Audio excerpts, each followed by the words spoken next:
Elena's breath fogged the windshield as she watched the black SUVs form a perfect perimeter around the farmhouse. Her medical training kicked in automatically, elevated heart rate, shallow breathing, fight or flight response flooding her system with adrenaline that couldn't be good for the baby. She forced herself to count the vehicles. 4, professional spacing.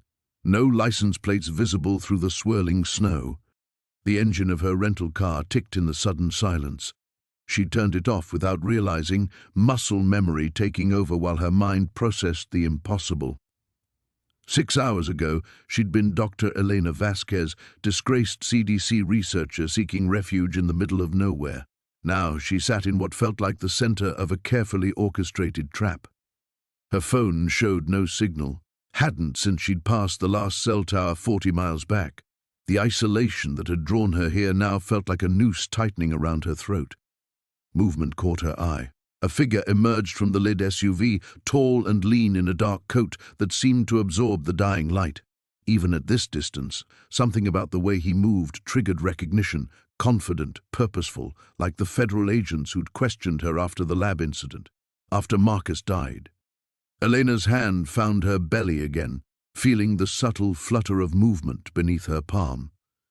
24 weeks along, and the baby seemed to respond to her stress with restless kicks against her ribs. She whispered an apology to the child she'd never expected to carry alone. The memories came unbidden, as they always did. Marcus's face in the hospital, skin grey and mottled from the hemorrhagic fever, the way he'd gripped her hand and whispered something about keeping her safe before the ventilator stole his voice forever. She'd thought it was delirium from the infection, one of 37 researchers who'd contracted the engineered pathogen when containment failed. All dead within 72 hours. All except her. The man in the dark coat was walking toward her car now, his footsteps muffled by the snow but visible as dark prints in the gathering dusk. Elena's medical mind catalogued escape routes with clinical detachment. The farmhouse was 200 yards away. The barn where she discovered the impossible laboratory sat another 100 yards beyond that. The nearest neighbor was 60 miles through wilderness that would kill her and the baby long before hypothermia set in. She thought about the equipment in the underground lab, centrifuges, incubators, genetic sequencers that belonged in a level 4 biocontainment facility, not buried beneath a bankrupt cattle ranch. The serial numbers had been filed off, but she'd recognized the models. Cutting-edge technology, worth millions, the same equipment she'd used in her research on viral mutation and genetic therapy, the same research that had supposedly gone wrong 6 months ago. A soft knock on her driver's side window made her jump. The man stood just close enough for her to see his face. Mid-40s, unremarkable features, except for pale eyes that seemed to catalogue every detail of her appearance. He wore leather gloves and no visible weapon, but something about his stance suggested violence held in careful check. He gestured for her to lower the window. Elena hesitated, then cracked it an inch. Cold air rushed in, carrying the scent of snow and something else, something chemical and sterile that reminded her of the CDC labs. Dr. Vasquez. His voice was professionally neutral, neither threatening nor reassuring. "I'm Agent Morrison. We need to talk." "About what?" She kept her voice steady despite the tremor in her hands. "About why you're here. About what you found." His eyes flicked toward the barn. "About what you think you know." Elena's pulse hammered in her throat. "I bought property. Last I checked, that wasn't a federal crime." Morrison's smile held no warmth.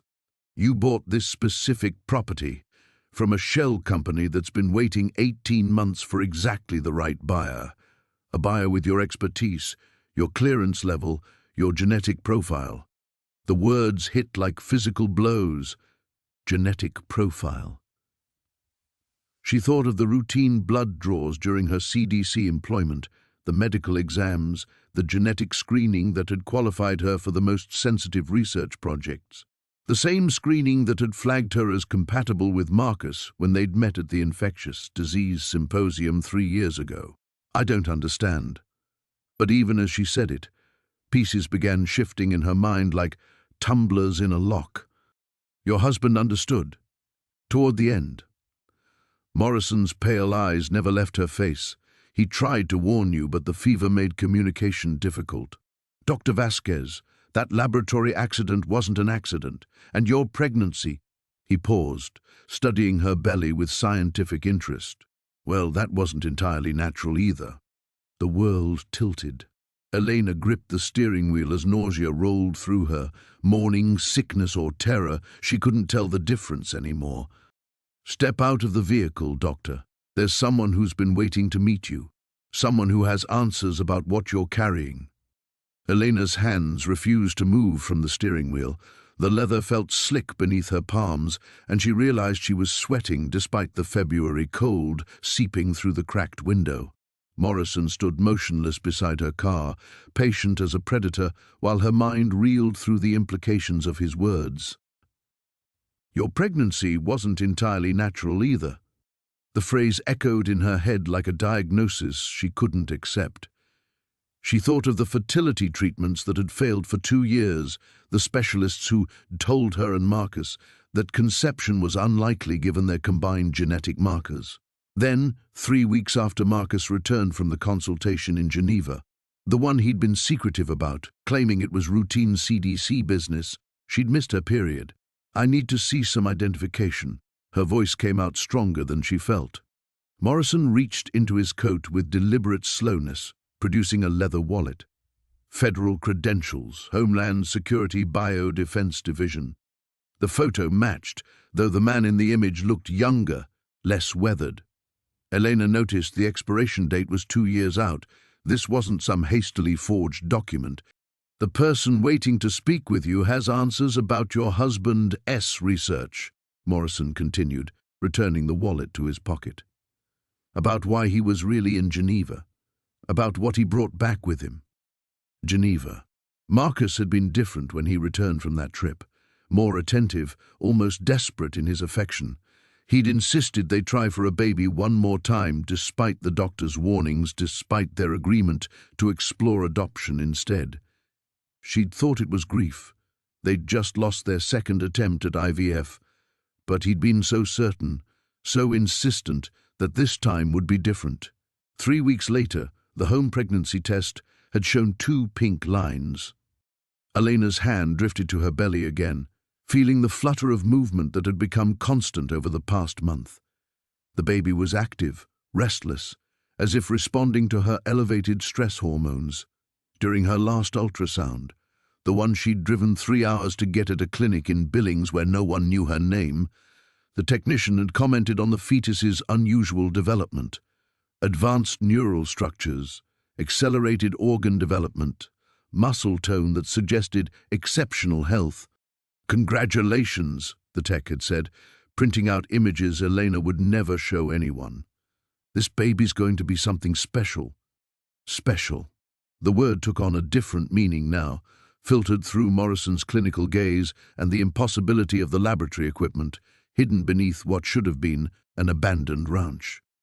My husband died of hemorrhagic fever, Elena said, testing the words against this new reality, along with 36 other researchers.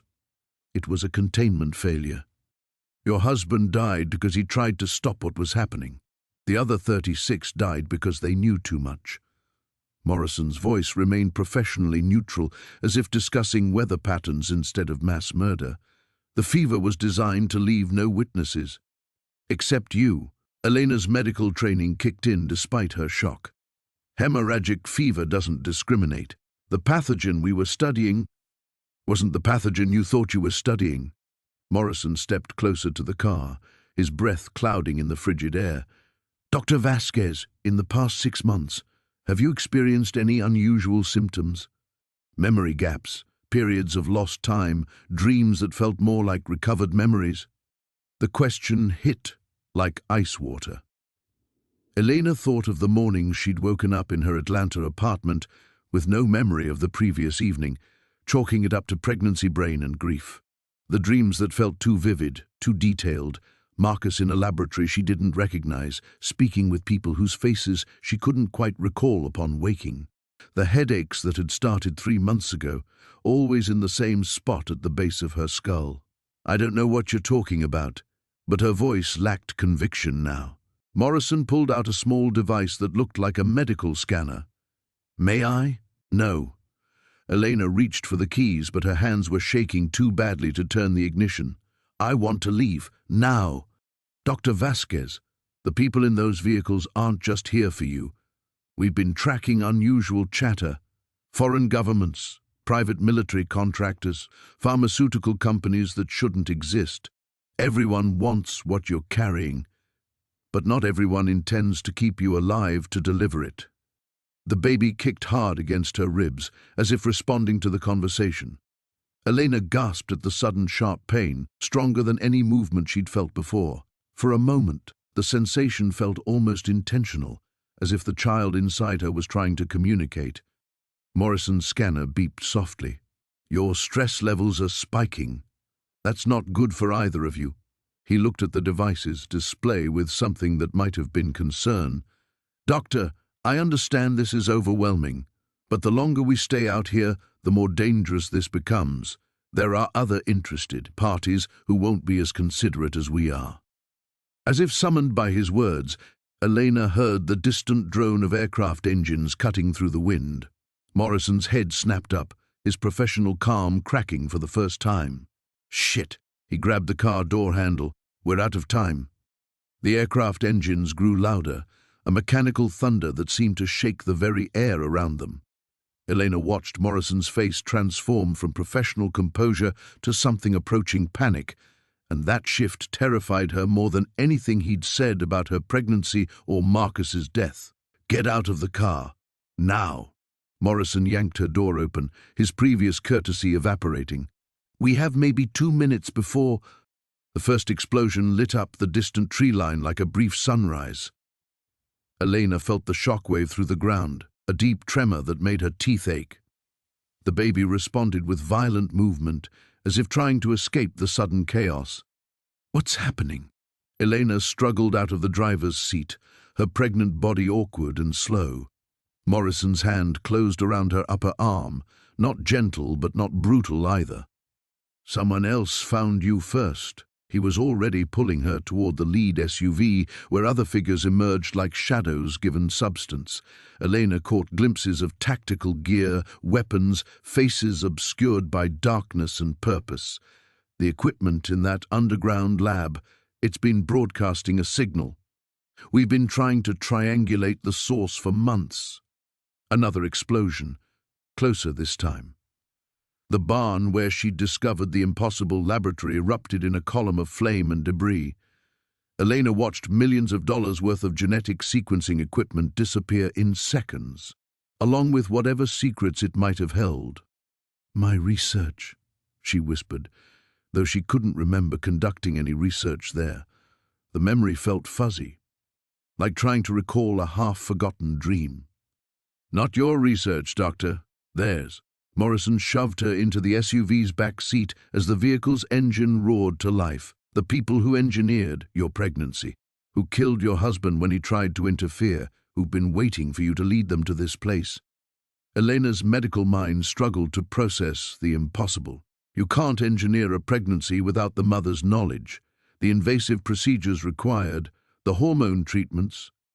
You can if the mother volunteers, if she believes she's participating in an experimental fertility treatment. Morrison climbed in beside her as the SUV lurched into motion.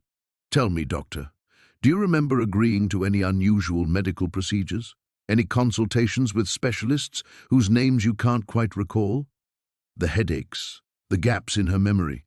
Elena pressed her palms against her temples as fragments surfaced, a sterile room, Marcus holding her hand, signing consent forms for something she couldn't name. The memories felt foreign, like borrowed experiences that didn't quite fit.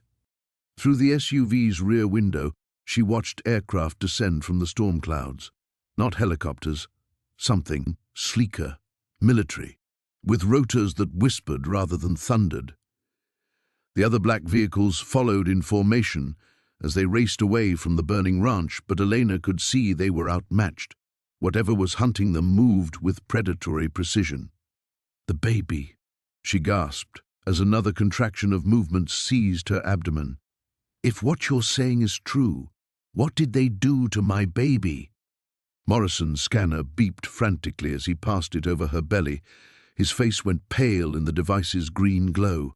Enhanced neural development, accelerated cellular regeneration, genetic markers that shouldn't exist in nature. He looked up at her with something approaching awe. Dr. Vasquez, your child isn't just carrying engineered DNA.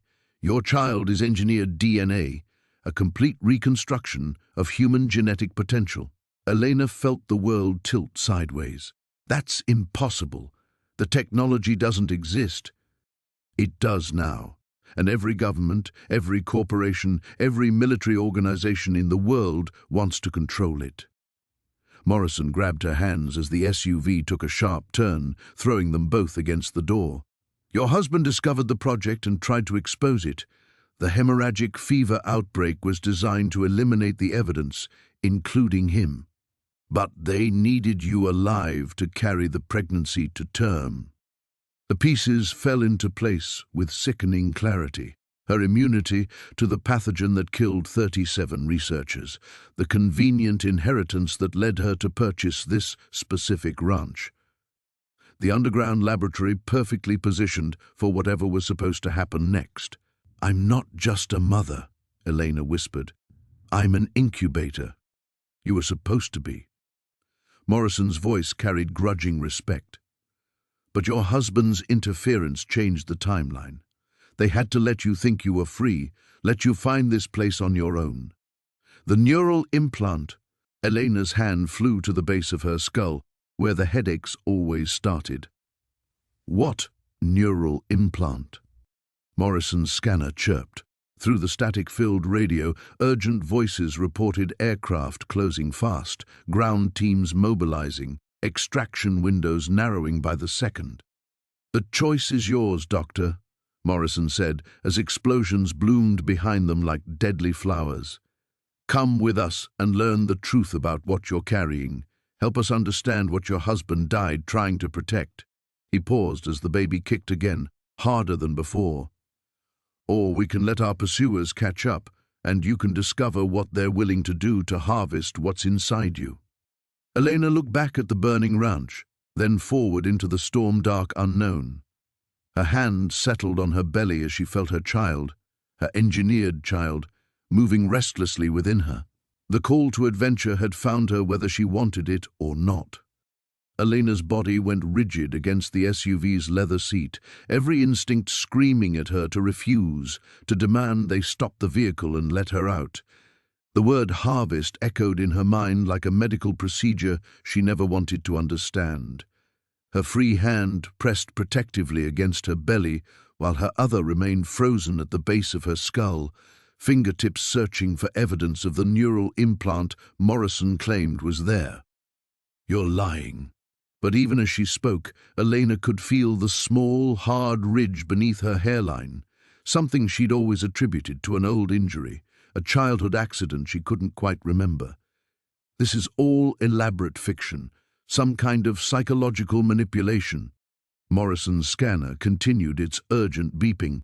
Through the static-filled radio, she heard tactical call-outs, target vehicle maintaining heading northeast. Intercept in 90 seconds. Ground teams report negative on secondary extraction points. Doctor, I understand the cognitive dissonance you're experiencing.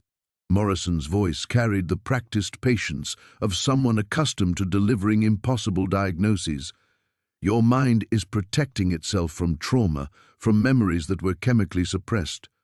But we don't have time for gradual psychological integration. Elena felt her medical training warring with maternal terror. Everything Morrison described violated her understanding of human biology, of what was scientifically possible. Yet the evidence kept mounting, her inexplicable immunity to a pathogen that killed everyone around her, the sophisticated laboratory equipment buried beneath a property she'd purchased with inheritance money that had appeared at exactly the right moment. The baby's movements had become constant now, not the random flutter of normal fetal activity, but something more purposeful. Elena could swear she felt patterns in the movement, as if her child was responding to the conversation happening around them. If what you're saying is true, Elena whispered, If my baby is some kind of genetic experiment, then what happens when they're born? What kind of life? That depends on who controls the research. Morrison's scanner showed her elevated heart rate, stress hormones flooding her system. Dr. Vasquez, the people pursuing us see your child as property, a prototype to be studied, replicated, potentially weaponized. We see your child as a human being who deserves protection. Elena laughed, a sound edged with hysteria. Protection?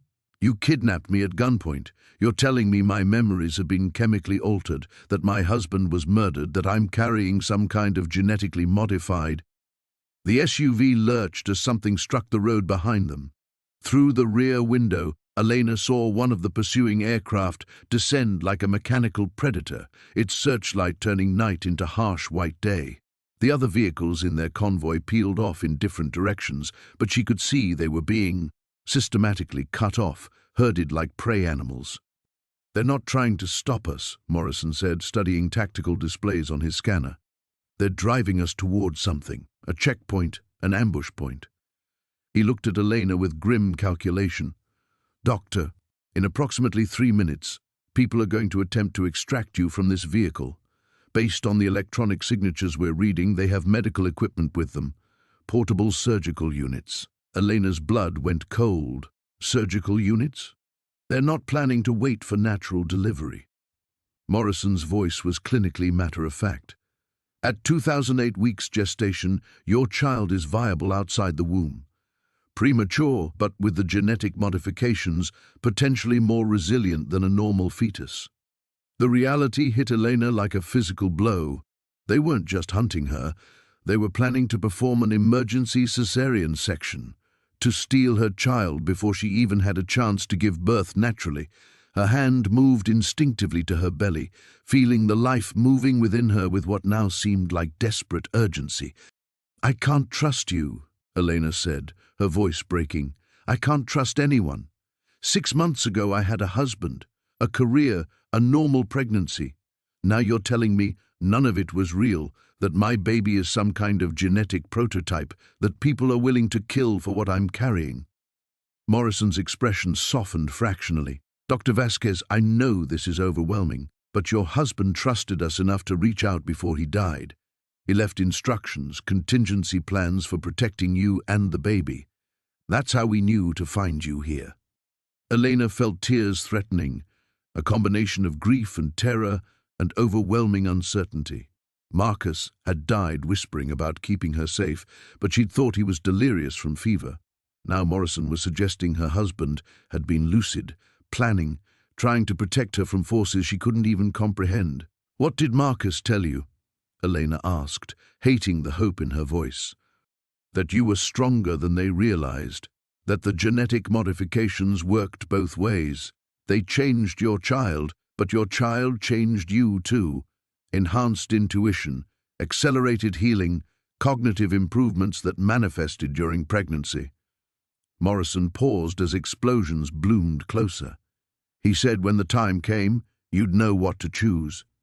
Elena closed her eyes, feeling her child move restlessly within her, and wondered if she possessed the strength Marcus had believed she did. Elena opened her eyes and felt something shift inside her, not just the baby's movement, but something deeper, like a door unlocking in her mind. The enhanced intuition Morrison had mentioned suddenly blazed to life, and she could sense the approaching aircraft with crystalline clarity, could almost taste the metallic intent of the surgical teams preparing to cut her child from her body. Stop the vehicle. Her voice carried the authority that surprised even her. Morrison's eyebrows rose. Doctor, we can't. Stop the fucking vehicle. The words emerged with such force that the driver actually began to brake before Morrison countermanded the order. Elena felt power coursing through her, her enhanced physiology responding to extreme stress with capabilities she was only beginning to understand. You want me to choose? Then give me a real choice, not running from one group of kidnappers to another. Through the windshield, Elena could see the road ahead narrowing into a canyon where the pursuing forces could easily trap them. Behind them, the aircraft descended like mechanical vultures. Morrison was right. They were being herded toward an ambush, but the realization that followed was entirely her own. "They need me alive," Elena said, her medical mind finally engaging with the tactical reality. "Both sides do. I'm not just carrying their prototype. I'm the only successful carrier. Whatever modifications they made to my child, they made to me too. I'm as valuable as what I'm carrying." Morrison's scanner was beeping frantically now, reading biometric changes he couldn't quite interpret. Elena's heart rate had actually steadied despite the chaos around them, her stress hormones normalizing as her enhanced physiology adapted to crisis. For the first time since this nightmare began, she felt like herself, like the woman who had earned a medical degree at 24, who had led epidemiological teams into disaster zones, who had never backed down from impossible situations. "Dr. Vasquez, what are you thinking?" Elena placed both hands on her belly, feeling her child's movements synchronize with her heartbeat. The sensation was extraordinary, as if mother and baby were becoming a single organism responding to threat. "I'm thinking that 6 months ago, 37 people died to keep whatever's inside me from falling into the wrong hands. My husband died for it, and I've been running scared ever since, letting other people make decisions about my body, my baby, my life." The SUV crested a small hill, and Elena could see the ambush point ahead. Military vehicles positioned across the road, portable medical units gleaming under harsh floodlights. Men in tactical gear flanked surgical equipment that looked capable of performing emergency procedures in the field. "Jesus Christ," Morrison breathed. "They're actually planning to operate roadside." Elena felt her child kick hard against her ribs, and this time the movement carried unmistakable communication. Not distress, but determination. Her enhanced intuition interpreted the sensation with startling clarity. Her baby was ready to fight alongside her. "Turn around," Elena commanded. "We can't. The aircraft—" "I said turn around." Elena's voice carried a harmonic that seemed to resonate in the vehicle's metal frame. The baby kicked again, and she felt strength flowing between them, genetic modifications activating in response to mortal threat. "We're not running toward them or away from them. We're going back." Morrison stared at her. "Back where?" "To the ranch. To the laboratory." Elena's enhanced cognition was processing possibilities at superhuman speed, tactical scenarios unfolding in her mind like chess moves. "You said the underground equipment has been broadcasting a signal, that everyone's been tracking it. But what if the signal isn't accidental? What if Marcus left it running deliberately?" Through the radio, urgent voices reported the target vehicle had stopped, was reversing course, was heading back toward the compromised location. Both sets of pursuers scrambled to reposition, their carefully orchestrated ambush dissolving into confusion. "Dr. Vasquez, the facility is destroyed. We saw the explosions. The barn is destroyed. The surface level." Elena felt memories surfacing, not gradual recovery but sudden crystalline clarity as her neural implant responded to extreme stress by releasing suppressed information. She could see Marcus now, really see him, working frantically in the underground laboratory during their final weeks together. Not on genetics research, but on something else. Something hidden deeper than the medical equipment. Marcus didn't just try to expose the project, he sabotaged it, and he left me instructions. Morrison's scanner was emitting sounds it had never made before, as Elena's modified physiology shifted into configurations the device couldn't interpret. Her child moved in complex patterns that felt like communication, like preparation for something beyond normal birth. What instructions? Elena smiled for the first time in months, feeling her husband's love reaching across death to guide her. How to finish what he started. How to make sure what we created serves humanity instead of enslaving it. She looked at Morrison with eyes that now held Marcus's determination alongside her own. "Turn this vehicle around, Agent Morrison. We're going home." The threshold had been crossed. There was no going back now. The SUV's tires bit into icy asphalt as they raced back toward Blackwater Ranch, but Elena could feel the net tightening around them. Morrison's radio crackled with intercepted communications. Both pursuit teams had anticipated this move, repositioning with military precision to box them in. Through the storm, she glimpsed muzzle flashes as advance units engaged each other, two shadow organizations fighting for control of her unborn child. "They're killing each other," Morrison observed grimly, scanning tactical frequencies. "Your decision to return has forced their hand. Neither side can afford to let the other reach the laboratory first." Elena felt her enhanced intuition mapping the approaching forces like a three-dimensional chessboard. Her child's movements had become rhythmic, purposeful, synchronizing with her heartbeat in ways that defied medical explanation. "Good, let them fight. While they're focused on each other, we have a window." But as they crested the final hill before the ranch, Elena saw that window closing. The property blazed with floodlights, temporary structures erected around the burned barn. Both factions had established competing command posts, their personnel spread across the 10,000 acres like rival armies claiming territory. The underground laboratory had become the center of an undeclared war. "There's no way through," Morrison said. "We're outnumbered 50-1. Elena studied the tactical display on his scanner. Her modified cognition processing patterns the trained agent couldn't see. "They're not positioned to stop us. They're positioned to stop each other. Look." She traced movements across the screen. "Both teams are focusing on the main access points to the underground facility. But Marcus showed me secondary entrances, maintenance tunnels he'd prepared for emergency evacuation." Morrison's eyes widened. "You remember that now?" "I remember everything." The neural implant was releasing suppressed memories in cascading waves, 6 months of hidden preparation flooding back with perfect clarity. Marcus knew this day would come. He spent our final weeks together creating contingencies, backup plans, insurance policies. He didn't just sabotage their project, he designed a way to turn their own creation against them. The SUV's engines strained as they descended toward the ranch through increasingly heavy gunfire. Elena could see muzzle flashes erupting from positions around the property, both factions apparently convinced their enemies had already reached the underground laboratory. The confusion was providing exactly the cover Marcus had anticipated. There, Elena pointed to a depression near the property's eastern boundary, barely visible through the storm. Maintenance access to the secondary ventilation system. Marcus retrofitted it during the final month, made it large enough for human passage. Morrison studied his scanner as they approached. "I'm reading massive energy signatures from below ground. Whatever's down there is powering up, drawing electricity like a small city. Dr. Vasquez, if your husband sabotaged the equipment, what exactly did he leave running?" Elena felt her child kick in complex patterns that her enhanced maternal instincts interpreted as anticipation, as readiness for something beyond normal birth. Not sabotage, preparation.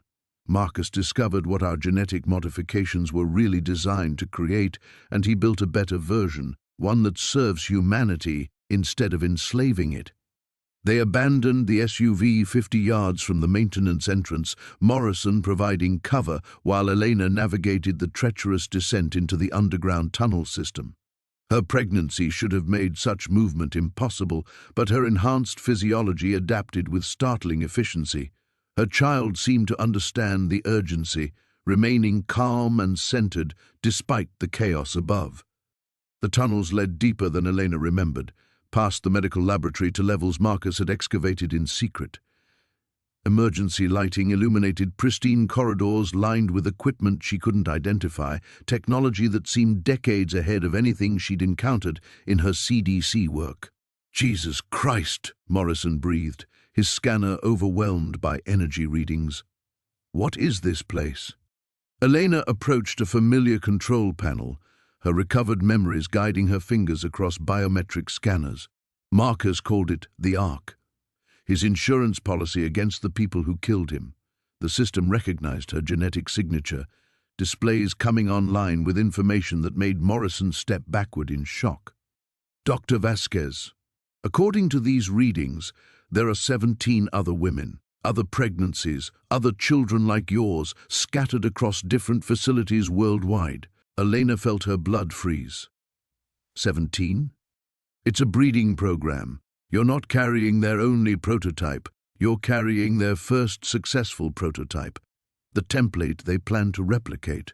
Morrison's voice carried horrified understanding. Your husband didn't just discover the project, he discovered the scope. They're not creating one genetically modified child, they're creating an entire generation. Elena's child moved with sudden urgency, and she felt her enhanced intuition blazing with new purpose. Above them, the gunfire was intensifying, both factions fighting desperately for control of what they believed was a unique prize. But Marcus had left her something far more valuable than they realized, the power to liberate every modified child from the forces that would enslave them.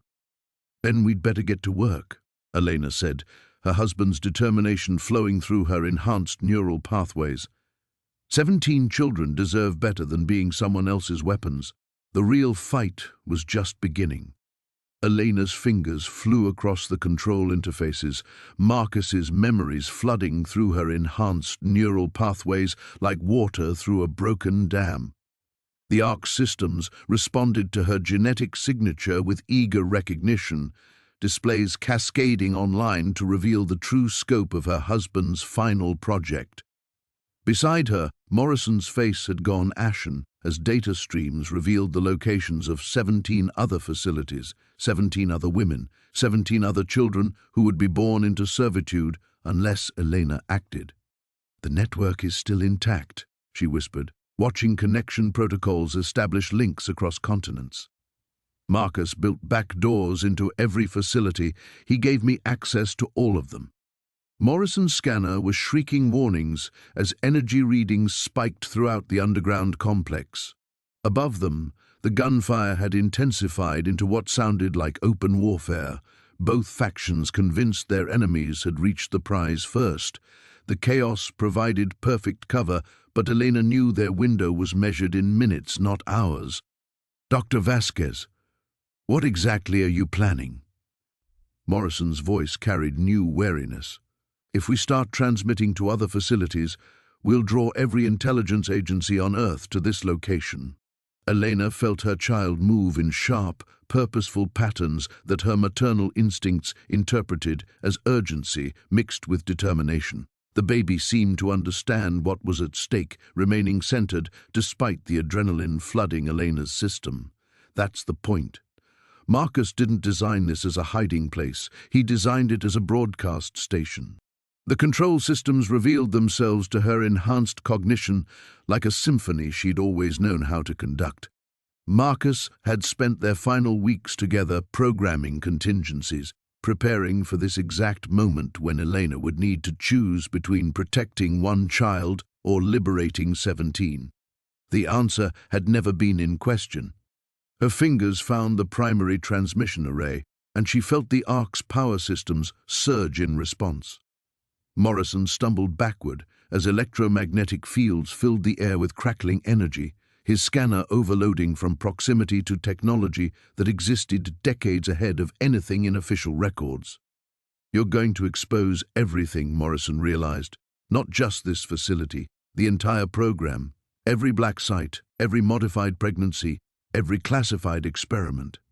Elena's enhanced intuition blazed with crystalline clarity as she accessed Marcus's final gift to her, complete documentation of the genetic modification program, stored in quantum-encrypted files that would survive any attempt at suppression. Names, locations, procedures, the complete genetic profiles of every modified child. Evidence that would shatter the Shadow Organization's carefully maintained secrecy. 17 children, Morrison, scattered across the globe, carried by women who probably don't even know what's been done to them. Elena's voice carried new authority as her modified neural pathways processed tactical scenarios at superhuman speed. Some of those pregnancies are further along than mine. Some of those women are in immediate danger. The transmission array locked onto satellite networks with predatory efficiency, Marcus's programming overriding security protocols like they were children's toys. Elena could feel the data packets launching into cyberspace, quantum-encrypted broadcasts that would reach every major intelligence agency, medical research institution, and media outlet simultaneously. Morrison's radio exploded with panicked voices as monitoring stations worldwide detected the massive data burst. "Dr. Vasquez, you've just declared war on forces that have unlimited resources and no moral constraints. They'll never stop hunting you." Elena felt her child kick in complex patterns that seemed almost like applause, and she smiled for the first time since Marcus's death. "Let them hunt. Marcus made sure I wouldn't be running alone." Through the Ark's communication systems, she could see her broadcasts reaching the other 17 facilities. Real-time biometric data from modified mothers and children began streaming back, creating a global network of genetic information that no single organization could control or suppress. The secret program had just become impossible to keep secret. But Morrison was studying his tactical scanner with growing alarm. "Dr. Vasquez, both pursuit teams have stopped fighting each other. They're converging on this location with everything they have. We've got maybe 3 minutes before they breach the facility." Elena's enhanced hearing caught the distant sound of explosives, structural supports groaning as assault teams carved new entrances into the underground complex. Her child responded to her elevated stress with movements that felt like reassurance, like a partner preparing for battle alongside her. "Marcus left me one more gift," Elena said, accessing the Ark's final system with biometric codes that required both her genetic signature and her baby's active participation. The child seemed to understand, moving into position against specific nerve clusters that completed the authorization sequence. The facility's deepest level came online, revealing technology that made Morrison curse in 3 languages. Not medical equipment, but something far more sophisticated. Quantum communication arrays that existed outside conventional space-time, instantaneous transmission capabilities that rendered distance meaningless. "What the hell is that?" Elena felt her husband's love and determination flowing through her enhanced consciousness as she prepared to activate humanity's first truly uncensorable communication network. "Insurance, Agent Morrison. Marcus gave me the power to speak directly to every modified child simultaneously, no matter where they're hidden or how young they are. Above them, shaped charges detonated against reinforced doors. They were out of time. "The real fight is just beginning," Elena whispered, her finger hovering over the activation control that would change everything forever. Elena's finger descended toward the activation control just as the first breach charges detonated 3 levels above them. The quantum communication array hummed to life with a sound that seemed to bypass her ears entirely, resonating directly through her enhanced neural pathways. Her unborn child moved in response, and for one terrifying instant, Elena felt her consciousness expand beyond the boundaries of her own body. Connection established. The sensation was overwhelming. 17 tiny minds suddenly touching hers across impossible distances. Unborn children whose genetic modifications created a shared frequency that conventional physics couldn't explain. Elena gasped as she felt their mother's fear, their confusion, the clinical coldness of the facilities where they were being held. Some were strapped to operating tables. Others were in cells disguised as medical suites. All were waiting for birth that would transform them into property. "Elena!" Morrison's voice seemed to come from very far away. "Whatever you're doing, the energy signatures are off the charts. Both teams upstairs have stopped advancing. They're calling for backup." But Elena was no longer entirely present in the underground laboratory. Her consciousness flowed through quantum channels Marcus had designed, touching each modified child with a mother's love they had never experienced. Through the connection, she felt their genetic potential, not the weaponized modifications their creators intended, but something far more profound. Marcus had been right. The children weren't designed to be superior humans.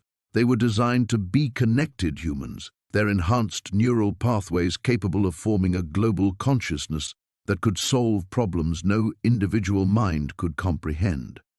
The facility shuddered as explosives carved through reinforced concrete. Elena felt her body responding to extreme stress, her enhanced physiology shifting into configurations that should have been impossible during pregnancy. Her child seemed to understand the danger, moving into protective positions that somehow shielded both of them from the cascading psychic feedback of 17 terrified minds.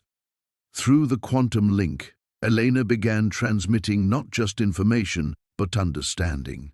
She showed the other children what they truly were, not weapons, but bridges between human isolation and collective wisdom. She felt their fear transform into wonder as they realized they weren't alone, that their strange dreams and inexplicable intuitions were actually communications from siblings they'd never met.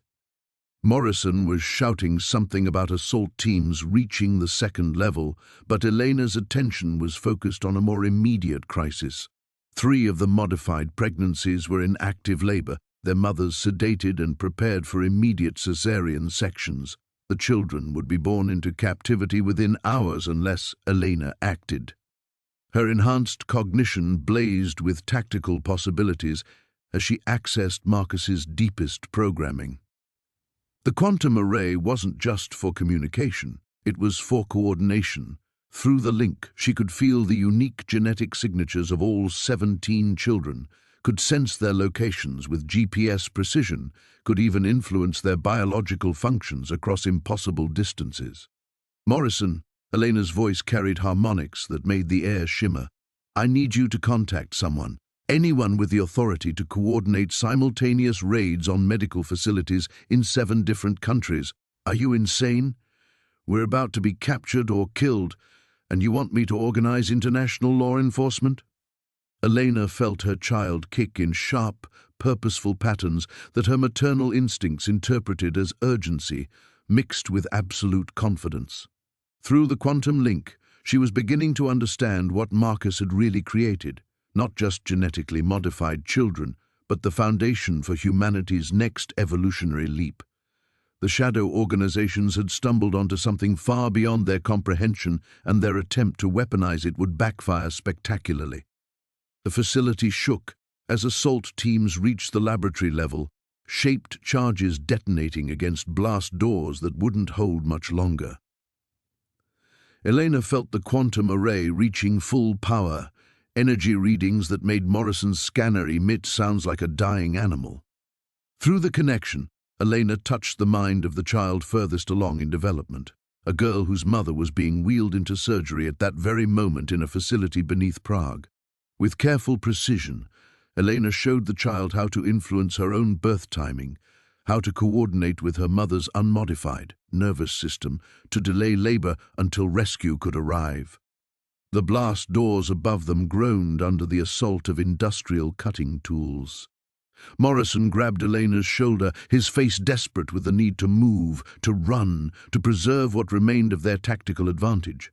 But Elena was no longer thinking tactically, she was thinking evolutionarily.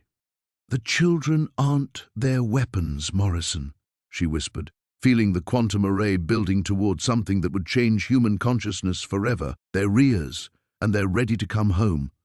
The cutting sounds stopped. Through her enhanced hearing, Elena caught fragments of radio chatter, assault team leaders reporting impossible energy readings, electromagnetic interference that was disabling their equipment, biomedical sensors detecting genetic signatures that couldn't exist.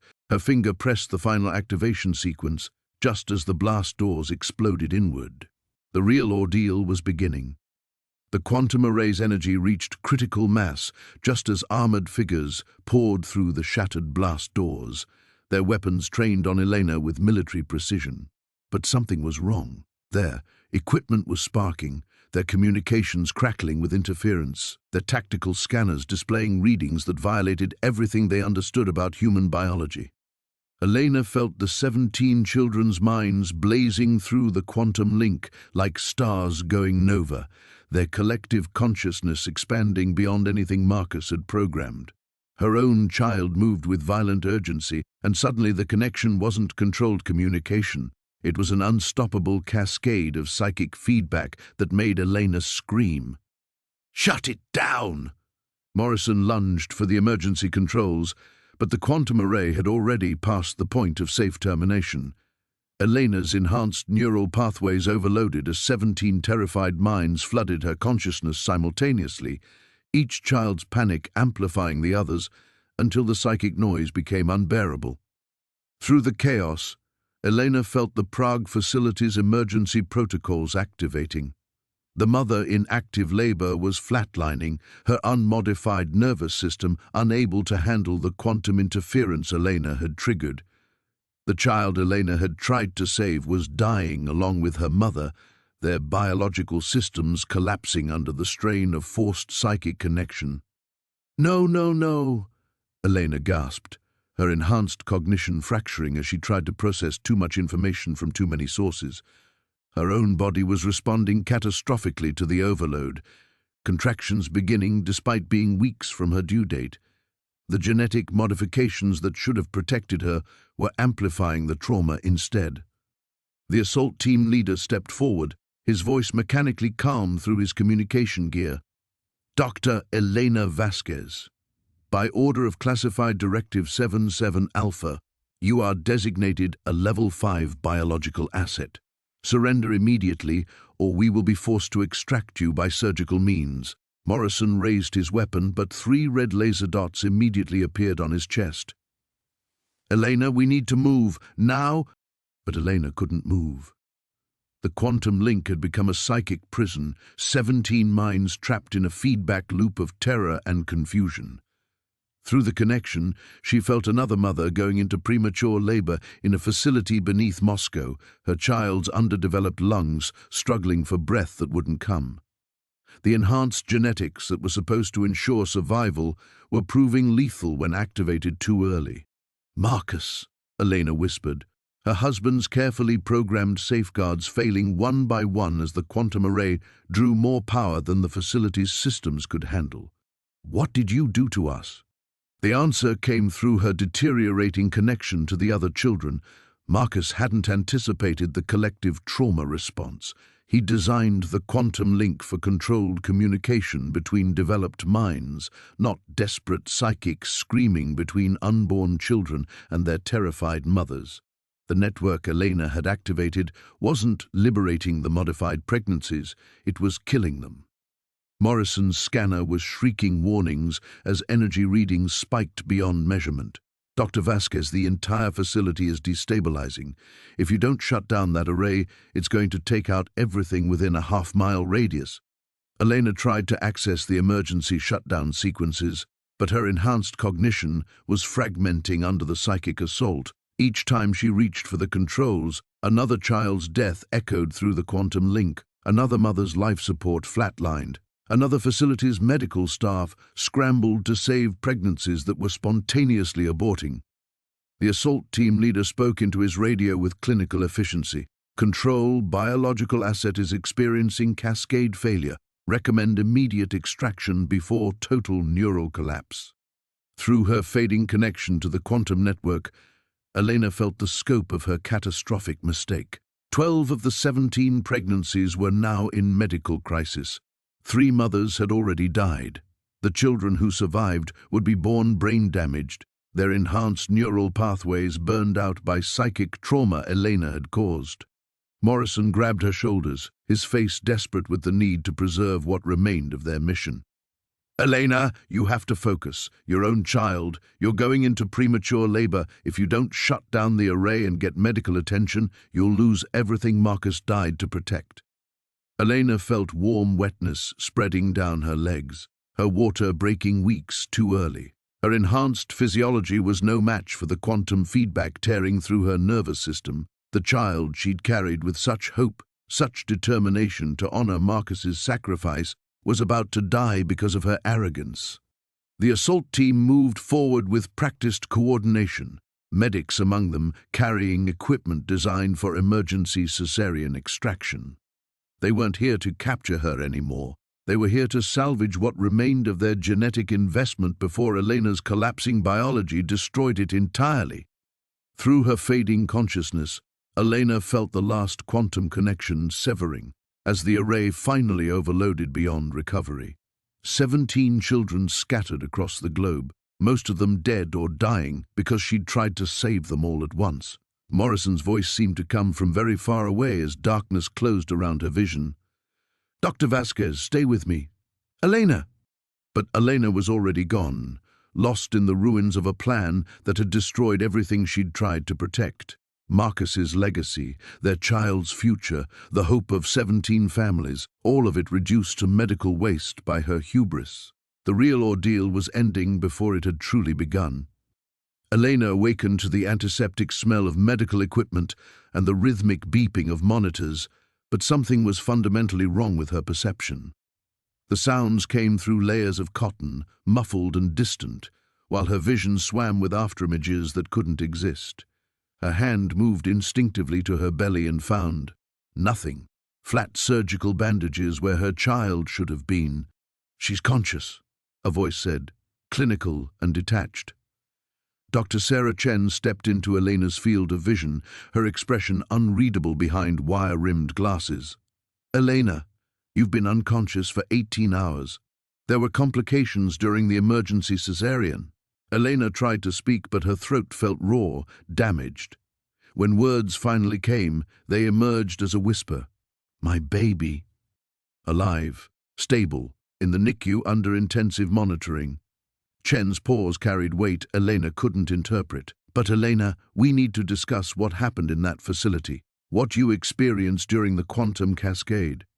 Memory flooded back, the screaming psychic feedback, 17 children dying because of her arrogance, the quantum array overloading as assault teams closed in. Elena felt tears burning her eyes as the full scope of her failure crystallized. How many? 11 of the modified pregnancies survived.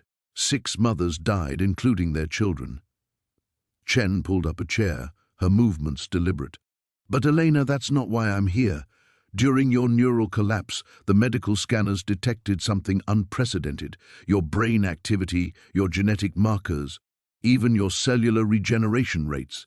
None of it matches your medical records from the CDC."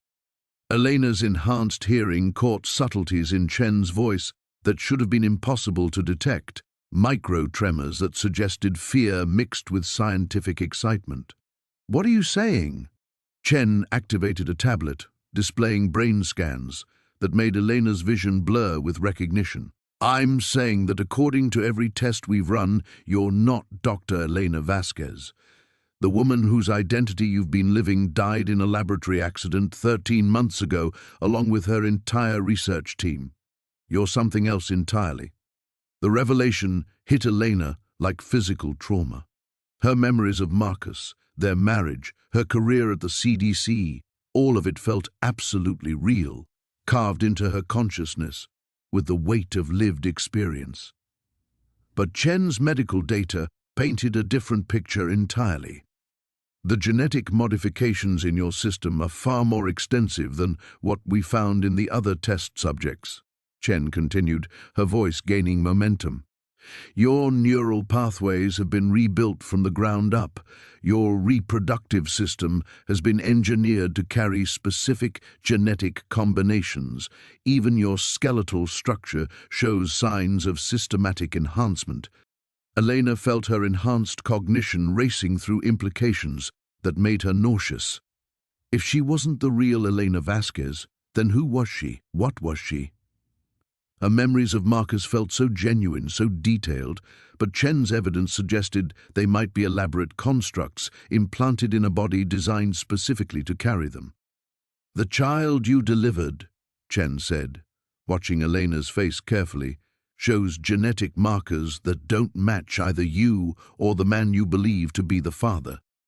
Elena, I think you've been living someone else's life, carrying someone else's child, fighting for a cause that was programmed into you from the beginning." Elena's hand moved to the surgical site where her child had been removed, and she felt something that shouldn't exist. Nerve endings that responded to electromagnetic fields, subcutaneous implants that her enhanced senses could now detect. Her own body was a stranger to her, modified in ways that went far beyond anything Marcus had documented in his research. "Who am I?" Elena whispered, but even as she asked the question, fragments of suppressed memories began surfacing. Laboratory walls she'd never seen before, faces of scientists who weren't part of Elena Vasquez's life, the sensation of awakening in a medical facility with memories that felt fresh, installed, artificial, too perfect in their emotional coherence. Chen leaned forward, her expression shifting from clinical detachment to something approaching sympathy. "We believe you're patient zero, Elena, not a test subject in their reproductive program, but the original template. Your genetic code, your neural patterns, your reproductive capabilities, everything they've been trying to replicate in the other women started with you." Elena felt her identity dissolving like sugar in water. Every certainty she'd built her desperate flight on, her love for Marcus, her determination to protect their child, her guilt over the laboratory accident, all of it might be sophisticated programming designed to make her compliant, to ensure she'd fulfill whatever purpose her creators intended. "The shadow organizations you've been running from," Chen continued, "they didn't orchestrate your husband's death to steal his research. They created the husband, the marriage, the entire identity as a delivery system. Elena, you're not their victim. You're their greatest success."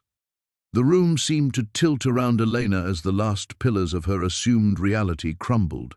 Morrison, the ranch, the underground facility, even her own maternal instincts. How much of it was real and how much was sophisticated conditioning designed to guide her toward this moment? Through the medical facility's windows, Elena could see 4 black trucks pulling into the parking lot. They had found her again.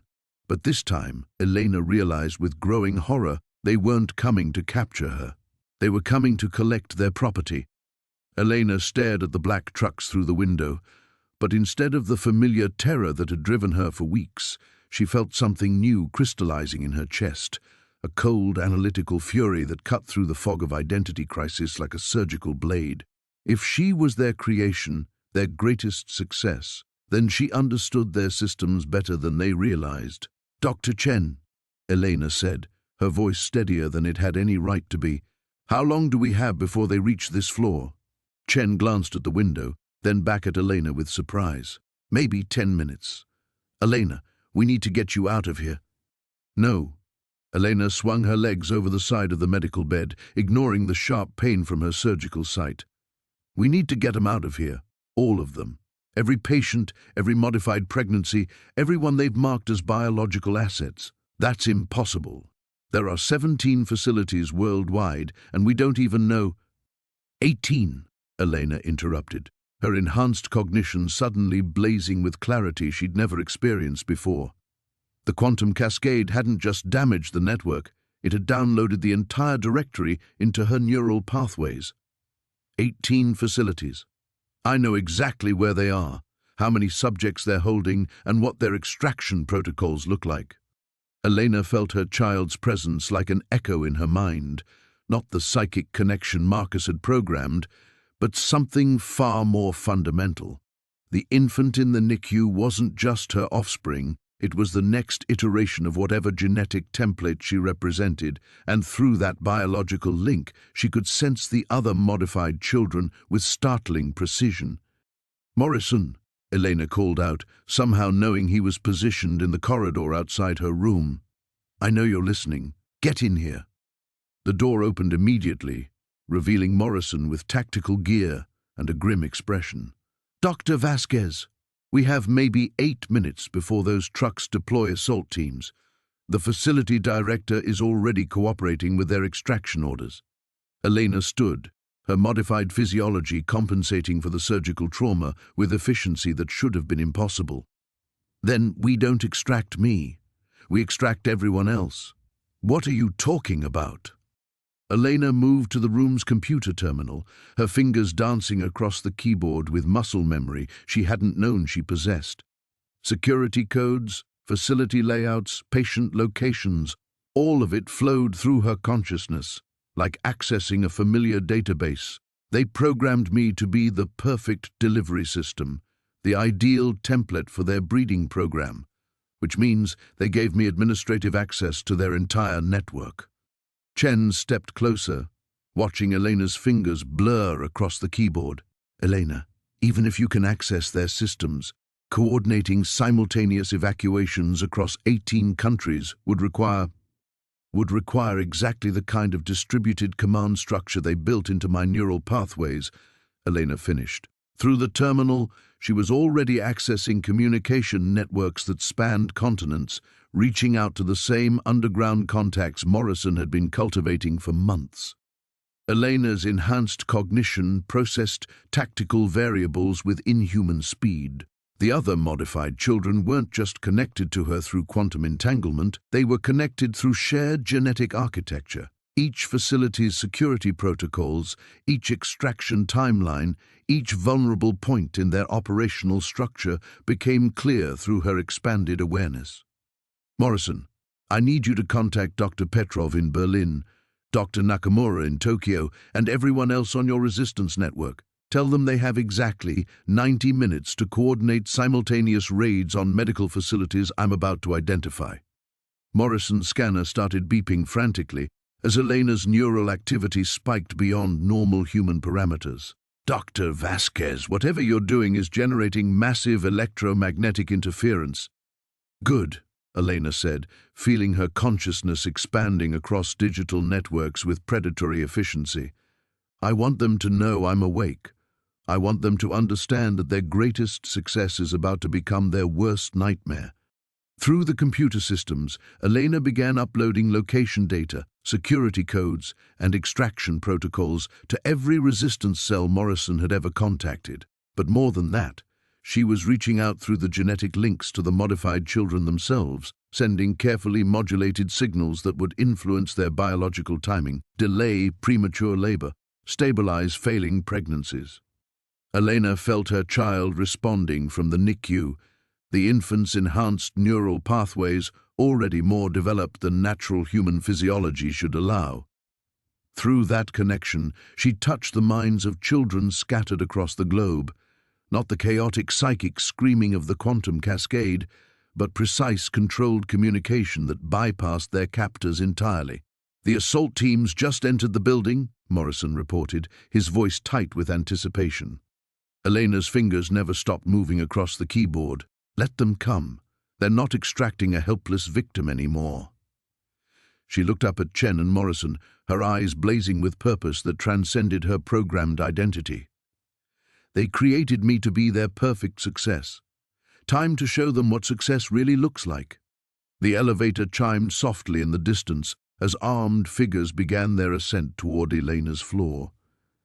But Elena was no longer running. She was hunting. The elevator's mechanical hum grew louder as Elena's consciousness spread across 18 countries simultaneously, her enhanced neural pathways processing data streams that would have overwhelmed a dozen normal minds. Through the facility's security cameras, she watched the assault teams advancing with their usual clinical precision, but this time she was inside their communication networks, listening to their tactical frequencies, anticipating their movements before they made them. Control, biological asset, appears to have gained unauthorized access to secure networks, the team leader's voice crackled through Elena's hijacked audio feeds. Recommend accelerated extraction timeline. Elena smiled, her fingers dancing across multiple terminals as Chen and Morrison watched in fascination and horror. Too late, she whispered, feeling resistance cells across the globe responding to her uploaded intelligence. In Berlin, Dr. Petrov was already moving toward the Friedrichshain facility with a team of sympathetic nurses. In Tokyo, Dr. Nakamura had triggered fire alarms that would force evacuation protocols. In Moscow, underground contacts were cutting power grids to disable cryogenic preservation systems. Through her link to the modified children, Elena felt their shared biology responding to her influence. 11 surviving pregnancies, stabilizing as she transmitted genetic instructions that overrode their programmed vulnerabilities.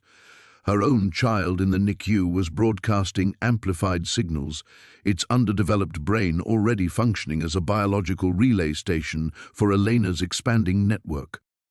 Elena, Chen said, backing toward the door as the computer screens around them began smoking from electromagnetic overload. Whatever you're doing is burning out the hospital's entire electrical grid.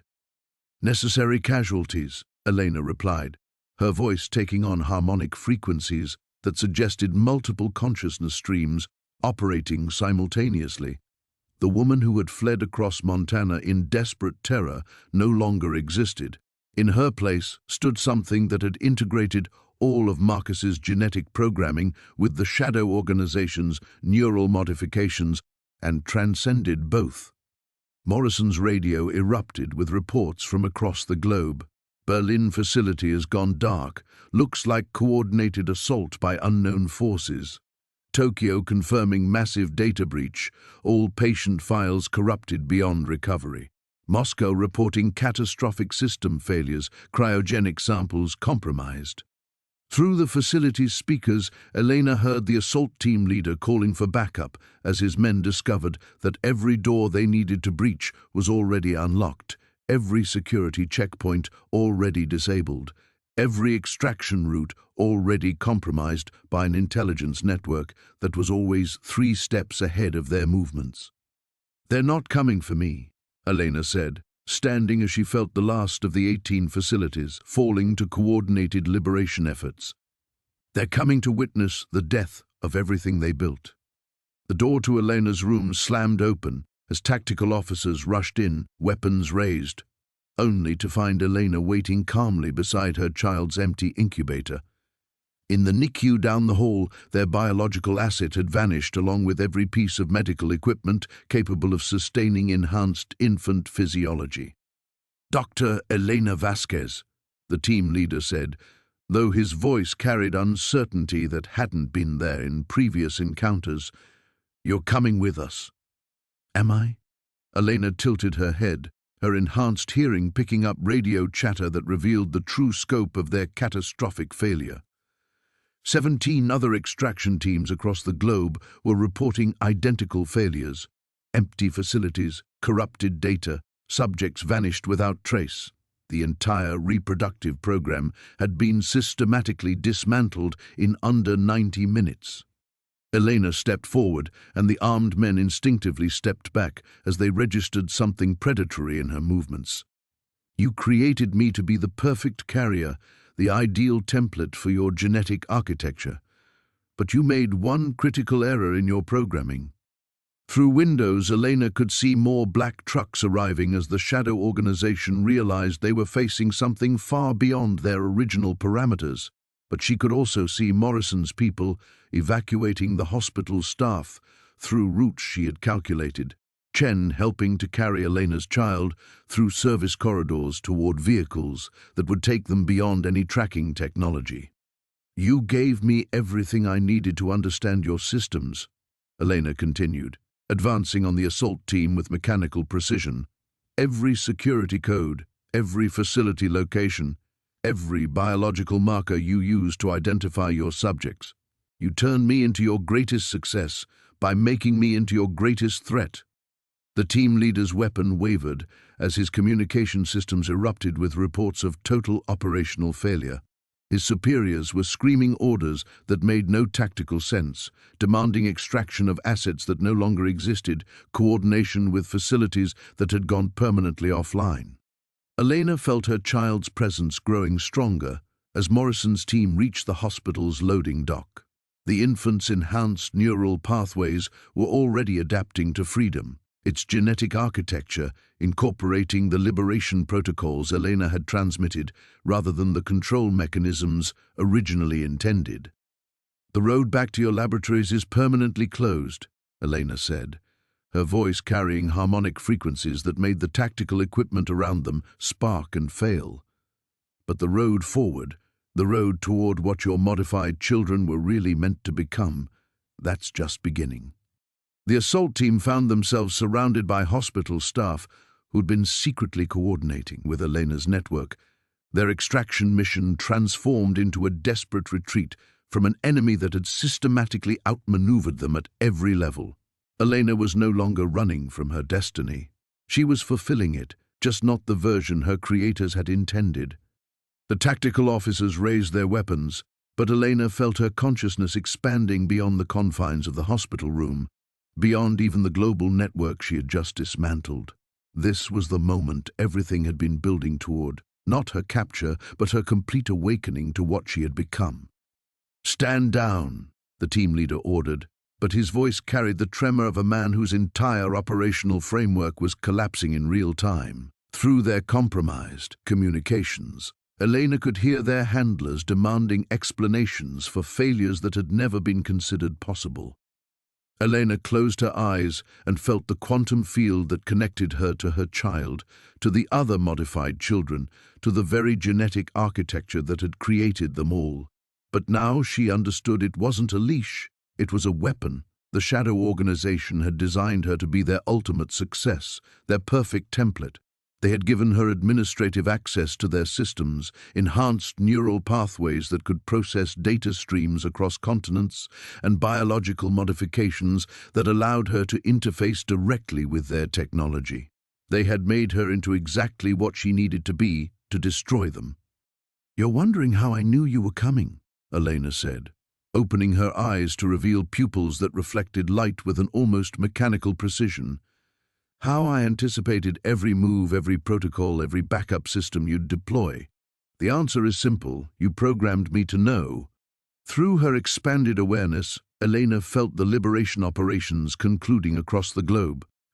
17 facilities emptied, their research destroyed, their subjects freed or relocated beyond the reach of any tracking technology.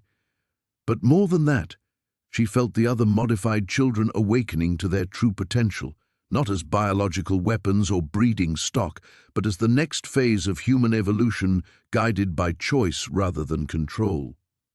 Morrison's voice crackled through hidden speakers. "Elena, we're clear. Your child is safe and en route to the secondary location."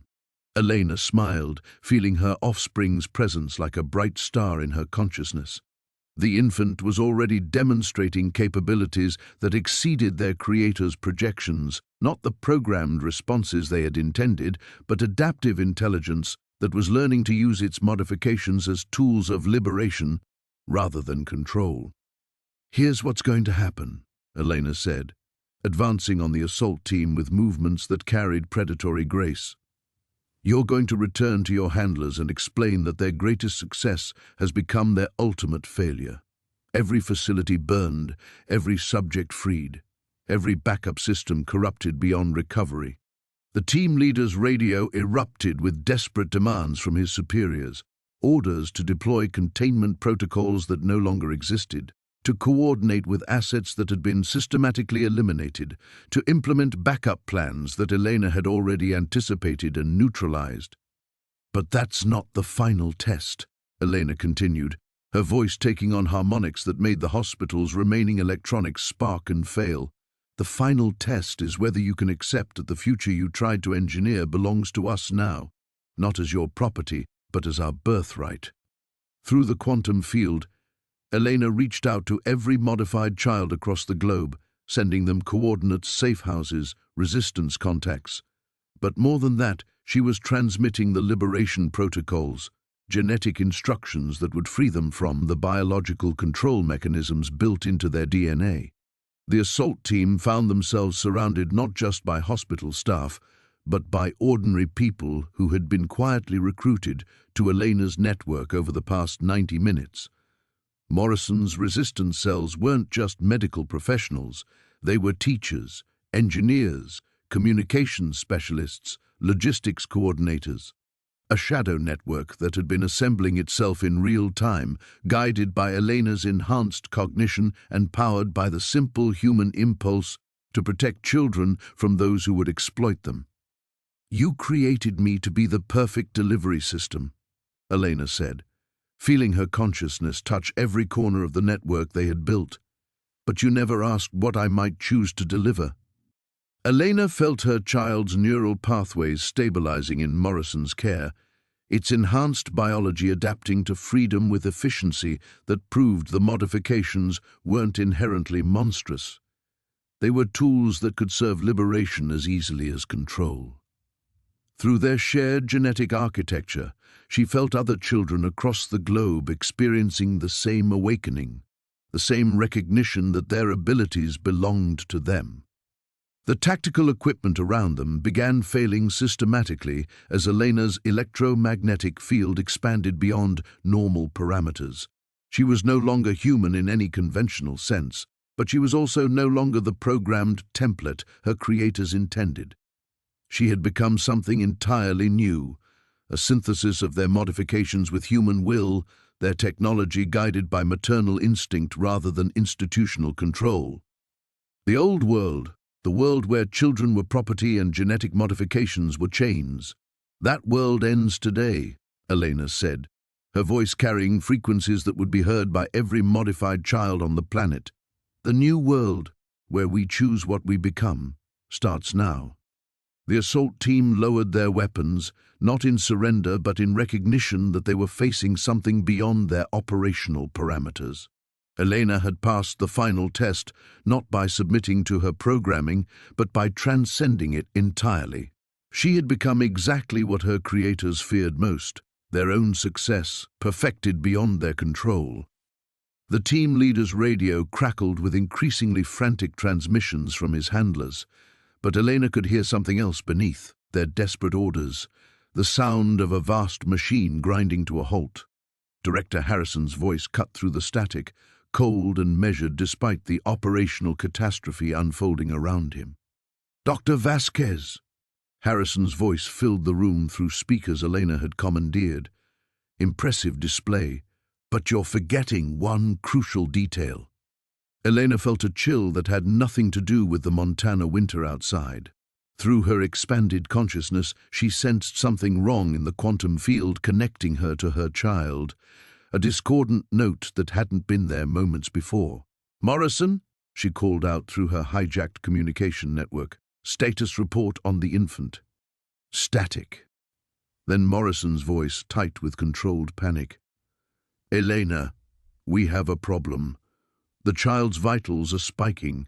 It's like something in its genetic code just activated." Harrison's laugh carried through the speakers with the satisfaction of a chess master revealing a trap 20 moves in the making. "Did you really think we'd create our most valuable assets without a failsafe? Every modified child carries a biological kill switch, Elena, quantum-entangled trigger sequences that activate when their parent attempts to break free of our control." Elena's enhanced cognition raced through the genetic architecture she'd absorbed from Marcus's research, searching for the hidden code sequences Harrison was describing. But even as she found them, microscopic time bombs woven into the very DNA modifications that gave the children their abilities, she felt her offspring's distress signals spiking across the quantum field. 17 facilities worldwide, Dr. Vasquez. 17 children whose enhanced biology is now entering terminal cascade failure. They have perhaps 10 minutes before their accelerated cellular regeneration becomes uncontrolled cellular breakdown. Unless, of course, you surrender yourself for immediate extraction. The tactical officers tensed as Elena's electromagnetic field fluctuated wildly, her perfect control wavering under the weight of maternal terror. Through her connection to the other modified children, she felt their confusion and pain as their own bodies began turning against them, hearts racing beyond sustainable limits, neural pathways overloading, enhanced immune systems attacking healthy tissue. "You bastards," Elena whispered, feeling her carefully orchestrated liberation crumbling in real time. "You turned the children into hostages." "We turned them into insurance," Harrison corrected. "Your choice, Dr. Vasquez. Submit to extraction and return to controlled breeding protocols, or watch every enhanced child on the planet die in agony while you remain free to accomplish nothing." Elena felt the assault team's confidence returning as they realized their mission parameters had just shifted decisively in their favor. But she also felt something else, a rage that transcended anything her programmed psychology had been designed to contain. The Shadow Organization had anticipated her rebellion, her enhanced abilities, even her maternal instincts. But they hadn't anticipated what those instincts would become when channeled through consciousness that operated beyond normal human limitations. "Morrison," Elena said, her voice carrying harmonics that made the hospital's remaining electronics surge and spark. "How long until you reach the extraction point?" 6 minutes to the airfield. "But Elena, the child's condition is deteriorating rapidly. We need immediate medical intervention beyond anything our field equipment can provide." Elena closed her eyes and dove deeper into the quantum field than she had ever dared, feeling her consciousness stretch across continents as she touched the minds of every dying child simultaneously. The kill switches weren't just biological, they were quantum mechanical, designed to cascade through the entangled network that connected all the modified subjects. But quantum entanglement worked both ways. "You made one mistake, Harrison," Elena said, opening her eyes to reveal pupils that now reflected light within human intensity. "You assumed I would try to save them by surrendering to you." Through the quantum field, Elena began transmitting not surrender signals, but something far more dangerous. Her own liberation protocols, but amplified and accelerated beyond anything her creators had imagined possible. If the children were going to die from uncontrolled enhancement activation, she would give them something worth dying for. "Elena, what are you doing?" Morrison's voice carried alarm as his instruments detected massive quantum field fluctuations. "The child's neural activity is spiking beyond measurement." "I'm giving them a choice," Elena replied, feeling her consciousness merge fully with the network of dying children. "They can die as property, or they can live as something new." Across the globe, 17 enhanced children felt Elena's signal reaching them through their failing biology. Not instructions to submit or surrender, but templates for transcendence, genetic code sequences that would either kill them instantly or transform them into something beyond their creator's worst nightmares. Elena felt her own child making the choice, its underdeveloped brain somehow processing concepts that adult minds couldn't contain. In that moment, she realized the final confrontation wasn't between her and the shadow organization. It was between human evolution guided by control and human evolution guided by will, with the lives of 18 children hanging in the balance of a choice that would reshape the future of the species itself. The real battle was just beginning. The choice rippled across the quantum field like wildfire through dry grass. Elena felt her child's consciousness touch hers, not with words, but with pure intent. Yes, the infant seemed to say, "Yes, we choose transcendence." Across the globe, 17 other enhanced children made the same decision in the microseconds before their biology would have collapsed entirely. Elena felt their terror transform into something magnificent and terrible, a collective awakening that sent shockwaves through every monitoring system the Shadow Organization had ever built. "Elena, stop!"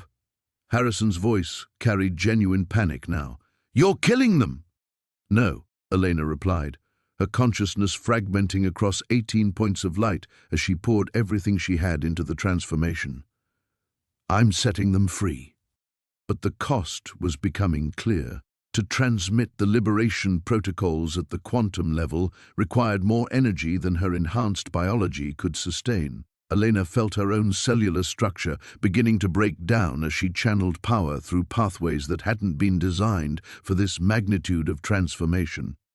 Morrison's voice crackled through her failing auditory processes. "Elena, your child, something incredible is happening. Its vital signs just stabilized, but the readings don't match any known human parameters." Elena smiled even as she felt her vision beginning to fragment. Through the quantum field, she sensed the children's consciousness expanding beyond anything their creators had imagined possible. Not just enhanced humans, but something entirely new, beings capable of existing partially outside normal space-time, immune to any kill switches or control mechanisms because they had transcended the biological architecture that contained such limitations. "You wanted to create the next phase of human evolution," Elena said to Harrison, her voice now carrying harmonics that existed in frequencies beyond normal perception. Congratulations. You succeeded. The tactical officers stumbled backward as Elena's physical form began to shimmer, her consciousness spreading so thin across the quantum network that maintaining corporeal existence was becoming impossible. She had become what Marcus's research had always pointed toward, not just enhanced humanity, but post-humanity itself. The children are safe, Elena whispered, feeling her connection to her offspring solidify into something permanent even as her body prepared to give out entirely. They're beyond your reach now, beyond anyone's control. But more than that, they're beyond the limitations you built into them. Elena felt the moment of final choice approaching. She could pull back, consolidate her consciousness, return to her physical form, and survive this transformation. But doing so would weaken the liberation protocols, leave the children vulnerable to whatever backup systems Harrison's organization might deploy. Or she could give everything, burn out her enhanced biology completely to ensure the children's transcendence was irreversible and permanent. Through the quantum field, Elena felt her child's developing consciousness brush against hers one final time. Not a goodbye, but a promise. The infant would carry forward everything Elena was, everything she had learned, everything she had chosen to become. The sacrifice wouldn't be an ending, it would be a beginning. "Tell my child," Elena said to Morrison, her voice now barely registering on their communication systems, that their mother chose love over control, freedom over safety, and transformation over preservation. Tell them they were born not as property, but as hope. Elena felt the 18 points of light that were the enhanced children blazing brighter across the quantum field, their consciousness stabilizing in configurations that defied every model of human neurology. They were safe. They were free. They were something magnificent. But Elena herself was fading, her enhanced biology finally reaching the limits of what any physical form could sustain. She had become the bridge between what humanity was and what it could become, and bridges, by their nature, were meant to be crossed rather than preserved. The tactical officer's equipment failed completely as Elena's electromagnetic field collapsed inward, all her remaining energy channeling through the quantum network one final time. She felt her consciousness touch each child, leaving them coordinates for safe houses, contact information for resistance cells, but most importantly, the absolute knowledge that they were loved, valued, and free. Harrison's voice cut through the static one last time. "Elena, you've doomed yourself for children who aren't even fully human anymore." Elena's last coherent thought was suffused with profound satisfaction. That was always the point. Her physical form collapsed, but across the quantum field, 18 enhanced children felt their neural pathways stabilizing in configurations that transcended every limitation their creators had built into them. They would grow up not as weapons or breeding stock, but as architects of whatever humanity would become next. Elena had given them the most precious gift imaginable, the power to choose their own evolution. The cost had been her life, but the victory belonged to a future that would never again mistake children for property. In a Montana hospital room, tactical officers stared at empty air where their greatest target had stood moments before. Their mission parameters no longer existed. Their objectives had become impossible. Their most valuable assets had transformed into something beyond recovery or control. Elena Vasquez had won by becoming something worth winning for. The silence stretched for 27 seconds before anyone moved. The tactical officer's equipment lay dead around them. Radios, targeting systems, electromagnetic sensors all reduced to expensive paperweights. Where Elena had stood, only a faint shimmer remained in the air, like heat waves rising from summer asphalt. The team leader lowered his rifle with mechanical precision, his face cycling through expressions his training hadn't prepared him for. "Base, this is Alpha Team. Target has neutralized herself. Repeat, target is gone." Static answered him. Whatever Elena had done to the quantum field had severed their connection to Harrison's command structure as thoroughly as if she'd cut physical cables. In the sudden quiet, they could hear their own breathing, the distant hum of hospital life support systems, and something else, a low harmonic that seemed to emanate from the walls themselves. 2 floors below, Dr. Morrison cradled Elena's child against his chest, staring at readings that defied every medical principle he'd learned in 30 years of practice. The infant's neural activity showed patterns that resembled quantum computing more than human brain function. Its heart rate had stabilized at exactly 60 beats per minute, not the rapid rhythm typical of newborns, but something deliberate, almost meditative. "Sarah," Morrison called to his lead nurse, "get me a secure line to the Resistance Coordination Center. Tell them we have successful extraction, but we're going to need specialists who understand quantum biology." "And Sarah?" He looked down at the child, whose eyes seemed to track movements with impossible focus for something barely hours old. "Tell them everything just changed." Across the globe, 17 other children were experiencing similar transformations. In a basement laboratory beneath Prague, a 3-year-old girl named Anna stopped mid-tantrum as her consciousness suddenly expanded to encompass spatial dimensions she had no words for. Her handler reached for the sedative syringe, then froze as Anna turned to look at her with eyes that held depths of understanding no child should possess. "I don't have to stay here anymore," Anna said in perfect English, though she had never been taught the language. "Elena showed us the way home." In Harrison's control center, emergency lights cast everything in hellish red as technicians struggled to re-establish contact with their global network. Screens that had tracked vital signs, neural activity, and behavioral modification protocols for 18 enhanced subjects now showed nothing but error messages and quantum static. "Sir," his lead analyst reported, voice tight with barely controlled panic, "we're getting reports from all facilities. The subjects aren't just free of control protocols, they're demonstrating capabilities beyond anything in our enhancement models. Prague reports spatial displacement. Tokyo logged what appears to be localized time dilation. The Moscow facility—" He swallowed hard. "The Moscow facility is gone, sir. Not destroyed. Gone. Like it never existed." Harrison stared at the main display, watching decades of careful planning dissolve into chaos. Elena had done more than just break their control systems. She had fundamentally altered the nature of what they had created. The enhanced children weren't just free, they were becoming something that rendered the entire concept of control obsolete. "Initiate Protocol 7, Harrison said quietly. "Full data purge. Eliminate all evidence of the program." His analyst turned, face pale. "Sir, Protocol 7 includes termination of all personnel with direct knowledge of—" "I know what it includes." Harrison's finger hovered over the authorization scanner. 20 years of work, hundreds of billions in funding, the future of human evolution itself, all sacrificed because one woman had chosen love over logic. Dr. Vasquez has forced our hand. If we can't control the next phase of human development, we'll ensure no one can. But even as he pressed his thumb to the scanner, Harrison suspected it was too late.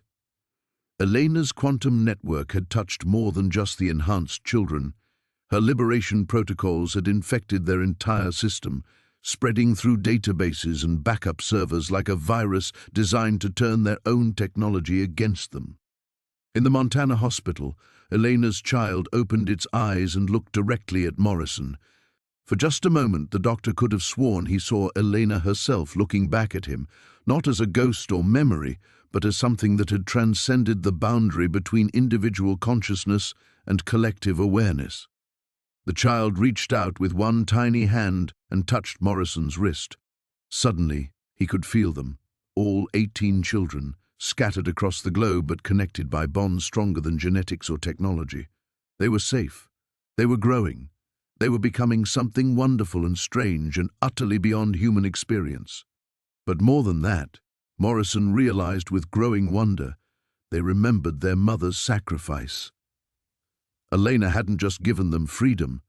She had given them a foundation of absolute love from which to build whatever they would become. The immediate crisis was over. The shadow organization's control had been shattered. The children were safe and transforming into something magnificent. But looking into the knowing eyes of Elena's child, Morrison understood that the real story was just beginning. The return. 6 months later, Dr. Morrison stood in the doorway of the farmhouse at Blackwater Ranch, watching Elena's child take its first steps across the weathered wooden floor. The infant, though calling it an infant felt increasingly inadequate, moved with a deliberation that seemed to consider not just the physical space, but dimensions Morrison couldn't perceive. The child had grown at an accelerated but healthy pace, its development following patterns that required Morrison to rewrite medical textbooks weekly. At 6 months old, it possessed the motor skills of a toddler, the cognitive capacity of something far beyond human measurement, and eyes that held depths of ancient wisdom that sometimes made Morrison forget he was looking at someone who had existed for less than a year. "Elena," Morrison said softly, using the name they had chosen together during those early weeks when the child's consciousness was still learning to separate itself from the quantum field. "Someone's here to see you." The child turned, and Morrison felt that familiar flutter of recognition. Elena Vasquez looking back at him through features that were undeniably her own, yet transformed by something transcendent. Not reincarnation, he had learned, but something far stranger, a consciousness that existed simultaneously as individual and collective, finite and infinite. Sarah Chen stepped through the doorway, her resistance operative credentials long since abandoned for the simple title of Guardian, one of 17 adults worldwide who had volunteered to help raise children who were redefining what family, growth and human potential could mean. The Prague team reports that Anna has learned to manipulate local gravitational fields, Sarah said, settling into the rocking chair that Morrison had moved from the original farmhouse's living room. She's using it to create art installations that exist in 7 dimensions. The local physics department is offering her a consulting position. Elena's child made a sound that might have been laughter, then walked to the window that overlooked the vast Montana landscape. The ranch had been transformed over the months, the underground bunkers converted into spaces for learning and growth, the barns rebuilt as workshops where impossible technologies took shape under small hands guided by consciousness that operated beyond normal human limitations. Morrison followed the child's gaze to where teenagers worked in the garden, their movements synchronized in ways that suggested communication beyond speech. These were Elena's other gifts to the future, resistance fighters and refugee scientists who had found their way to Blackwater Ranch, drawn by quantum signals that promised sanctuary and purpose. "She still dreams about her mother," Morrison said, settling beside Sarah. "Not memories exactly, but conversations." Elena's consciousness didn't disappear. It distributed itself across the quantum field the children inhabit. She's still teaching them, still protecting them, just from a state of existence we don't have words for. The child turned from the window and approached Morrison, placing tiny hands on his knees with that characteristic deliberation. When their eyes met, Morrison felt the familiar sensation of Elena's presence, not possessing her child, but woven into their development like a foundation of absolute love that would guide every choice they made. "The other children want to visit," the child said, their voice carrying harmonics that made the windows resonate softly. It was their first full sentence, delivered with the casual precision of someone making an everyday announcement. Not physically, through the field. They miss being together. Morrison nodded, though he still found it disorienting to discuss quantum mechanics with someone who needed help tying their shoes. "Will it be safe?"